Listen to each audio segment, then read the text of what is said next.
Welcome back to Legends May Live, where we explore the strange, the mysterious, and the downright eerie. I'm Drew, and today we're looking at a case that's baffled investigators for over a century. This episode does include some violence that involves children, so listener discretion is advised. On April 4th, 1922, Lawrence Schlittenbauer got dressed, hopped on his horse, and headed to see his ex-fiancée Victoria Gabriel. As he approached, he could see smoke coming from the chimney. He hopped down off of his horse and knocked on the door.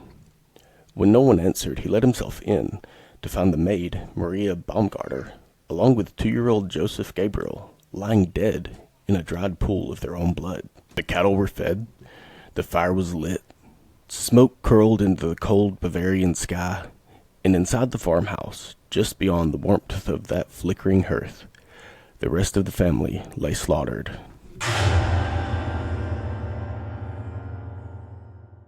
Today, we unravel the enigma of the Hinterkaifeck murders. We explore the strange happenings before the crime, the gruesome details of the attack, the chilling aftermath, and the many theories that still leave us wondering, was it a crime of passion, a cold-blooded execution, or something even more sinister?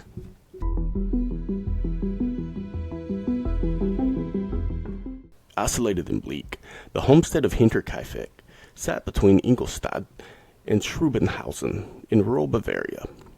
It belonged to the Gruber family, a family with dark secrets.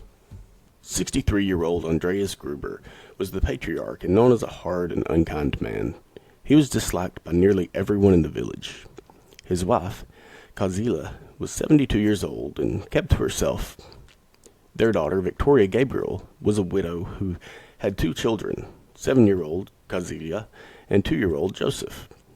Though Victoria's personality was a stark contrast to her father's unlikable demeanor, and the fact that she was very active in the church, her son Joseph's paternity was a stain upon the family. A rumor whispered in hushed tones. Was he the son of Victoria's late husband Karl, possibly her ex-fiancé Lorenz, or was he the product of something more disturbing? An incestuous relationship with her own father, Andreas. Though they lived in a rather secluded area, they weren't entirely alone.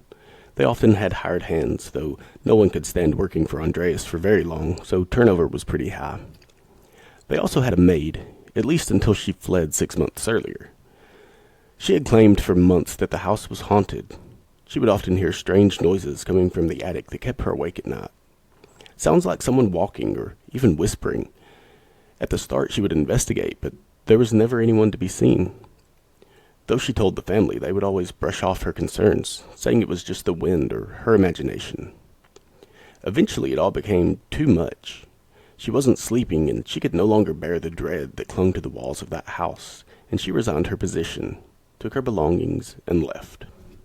But the strange sounds continued, and even escalated to the point where the family could no longer ignore them. For months, there were odd sounds at night that seemed to be coming from the walls, almost like whispers, but too faint to discern. Victoria was tormented with the sounds of seemingly disembodied footsteps and creaking boards at night. In late March, Andreas found footprints in the snow, leading from the dense Bavarian forest to his farmhouse, but none led away. He was a suspicious and private man, so the thought of someone on his property made him uneasy. He searched everywhere he could think on the property, but never found a trace of anyone, just the mysterious footprints. Later, they noticed the key to the house came up missing. It had its own hook, and unless the family was out, they never moved it. But somehow it was gone. They searched the entire house, but it was nowhere to be found. In spite of all the strange events, Maria Baumgartner was still willing to join as their new maid. She arrived on March 31st, 1922, with her sister. She had a disability that affected her mobility, so her sister had accompanied her. They arrived early in the morning and settled in. Maria was a sweet but stern woman who immediately hit it off with 2-year-old Joseph. After her things were unloaded, Maria's sister said goodbye and headed out. This day seemed to be a truly pleasant change from the string of eerie occurrences. But then, night arrived.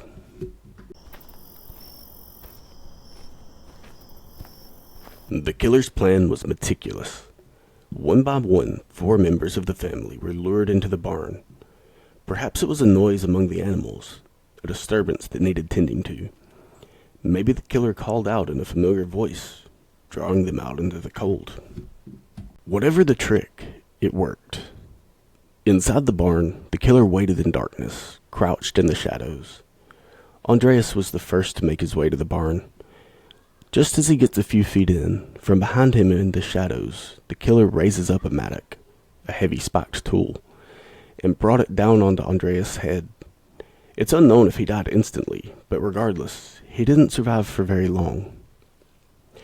Then, dragging his body just out of the line of sight for his next victim, he reset his trap and repeated the process 3 more times. It was Kazuya Sr., then Victoria, then 7-year-old Kazuya Jr., who clung to life much longer than the rest, ripping out clumps of her own hair before succumbing to her wounds. With 4 bodies lying in the straw, the killer covered their faces with hay and made their move to the house.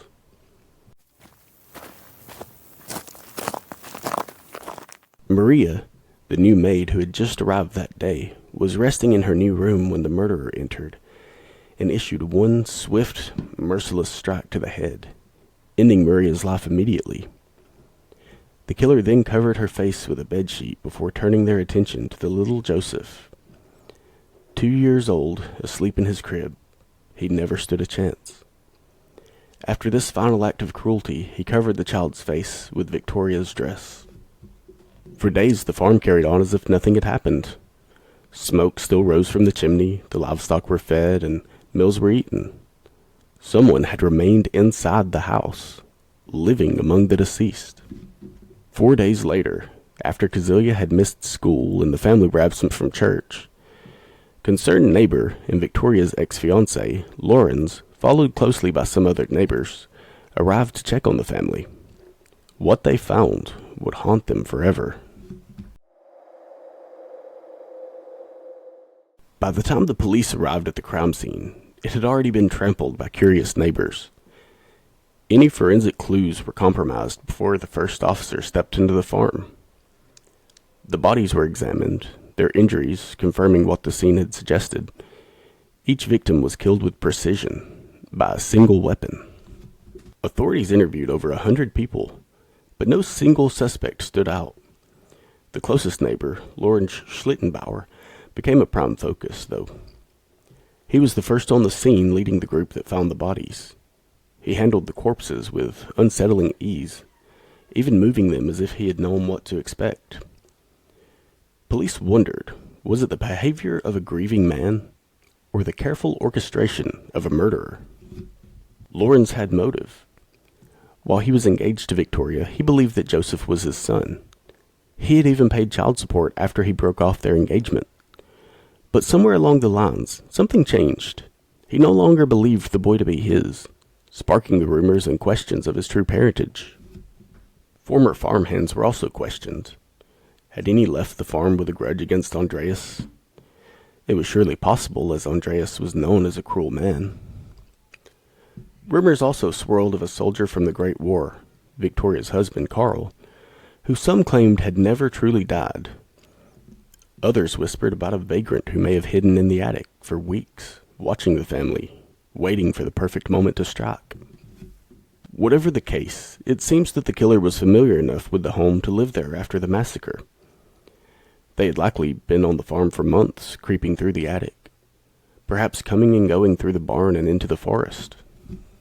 1 year after the tragic events, the murder weapon was found in the attic that the home shared with the barn, a mattock still stained with dried blood. Despite theories, despite rumors, despite interrogations, no one was ever arrested. The case, even with its overwhelming evidence of foul play, went cold.